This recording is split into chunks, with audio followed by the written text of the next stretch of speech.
মানুষ জীবন দিয়েছিল, সে পালিয়ে গিয়েছিল। পালানোর গতি দেখলে বোঝা যায় কত দ্রুত তিনি হাঁটছিলেন, যেন একটা ছায়াছবির খলনায়িকা পালাচ্ছে। তার দেশ, তার প্রিয় দেশ, তার আশ্রয়স্থল ভারত থেকে স্বাগত জানিয়েছে। সেখান থেকে এখন লাদেনের মতো বার্তা পাঠায়। এই মহিলা গৌরবী মহিলা।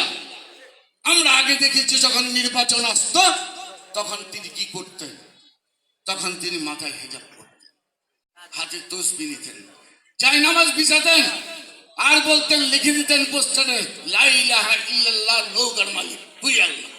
এত বড় ভণ্ড মহিলা আর পৃথিবীতে, এত বড় মিথ্যাবাদী আর মহিলার পৃথিবীতে নাই। এখন লাদেনের ভূমিকায় ব্যস্ত।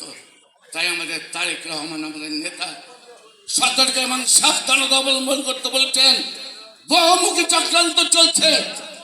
আপনার মনে করবেন না, খুব স্বাভাবিক পরিস্থিতিতে বসবাস করছে।